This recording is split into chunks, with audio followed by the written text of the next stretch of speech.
गुना के national highway क्रमांक 46 पर शनिवार सुबह तकरीबन 5:30 बजे एक कार एक्सीडेंट में उज्जैन निवासी पिता पुत्र की मौके पर मौत हो गई थी। हादसे में कार सवार 3 लोग गंभीर घायल हुए थे, जिन्हें उच्च उपचार के लिए इंदौर रेफ़र किया गया।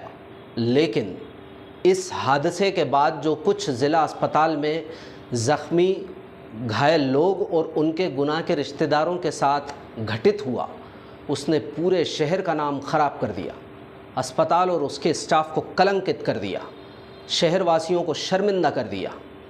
ये सोचने पर मजबूर कर दिया कि दो नेताओं के होने के बावजूद इन घायलों के साथ जो कुछ सलूक हुआ वो आम आदमी के साथ तो उससे भी बदतर होता होगा, और यही वजह थी कि घायलों को यहाँ से रेफ़र कराना ही उनके रिश्तेदारों ने मुनासिब समझा।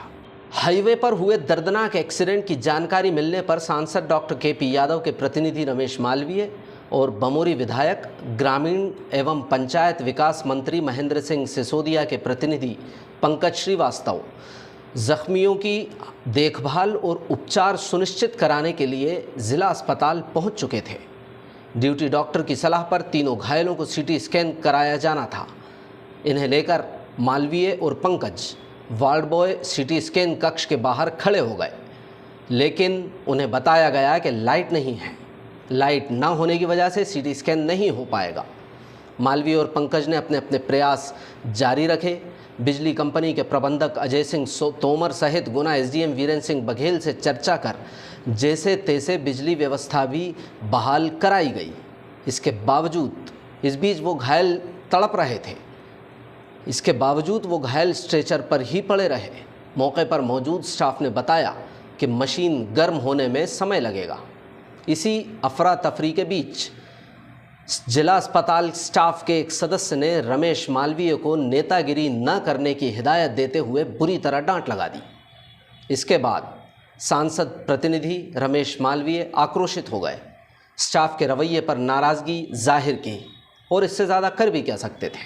साथ ही सीटी स्कैन मशीन लगाने वाले ठेकेदार को आपात स्थिति के लिए बिजली की व्यवस्था करने की हिदायत दी। जानकारी ये भी सामने आई है कि कमीशन खोरी के चक्कर में सीटी स्कैन मशीन का इस्तेमाल कम से कम किया जाता है। मजबूर कर दिया जाता है मरीज़ों को कि वो बाहर से ही सीटी स्कैन से जांच कराएं। लेकिन रमेश मालवीय का कहना था कि किसी अन्य ज़िले के व्यक्तियों का एक्सीडेंट गुना में हुआ है, उनकी देखभाल करना हमारा नैतिक दायित्व है, लेकिन संसाधनों का हवाला देकर घायलों को इंतज़ार कराया जा रहा है।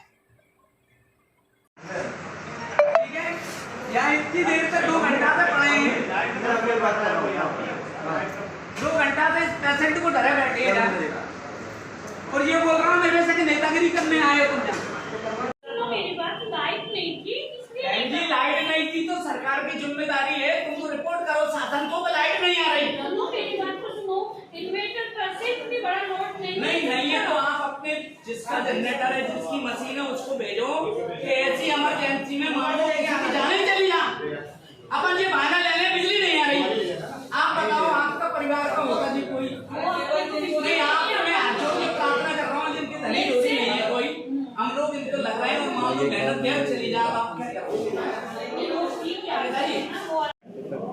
हाँ, व्यवस्था कुछ नहीं है, बिजली लाइट थी नहीं। अजय तोमर जी को फोन लगाया, उनने कहा 15 मिनट में हो रही है, फिर नहीं आई बिजली। एसडीएम कलेक्टर साहब को लगाया, उनने फ़ोन उठाया नहीं। एसडीएम साहब को लगाया, तुरंत उनने फिर फ़ोन आया। 15 मिनट 20 मिनट बिजली आए हो गई, फिर बार बार उनसे कह रहे हैं भैया ले चलो, मशीन गर्म हो रही है, ठंडी हो रही है, अपन थोड़ी जाने क्या गर्म है क्या ठंडा है। मैंने इतना निवेदन कर रहा हूँ कि जिसकी भी ठेकेदार की जी मशीन है वो अलग बिजली के, मान लो इमरजेंसी लिखा है उस पर, तो बिजली व्यवस्था करें। ट्रांसफार्मर पे मेन जगह से तार लगे, हमें अलग ट्रांसफार्मर रखें और यहाँ इमरजेंसी बिजली रहना चाहिए 24 घंटा। ये बहाना नहीं चलेगा कि लाइट नहीं आ रही तो कोई पेशेंट 1 घंटा, पूरी दिन से लोग बता सकते हैं 1 घंटा से पेशेंट है, बाहर के लोग हैं, उज्जैन के हैं, कहाँ के हैं बेचारे। हम लोग सेवा करने आते हैं यहाँ, और सेवा करने में यदि हमारे सेवा के बाद भी कोई हम सफल नहीं हुए तो इससे बड़ा हमारे लिए कोई दुख नहीं होता। फिर इमरजेंसी के लिए कोई सुविधा नहीं है? इमरजेंसी के लिए सुविधा वो बता रहे हैं, लाइट नहीं है तो क्या दे सकता है बताओ। आप लाइट चली गई, लाइट तो ऐसी चीज है कि चली जाती है।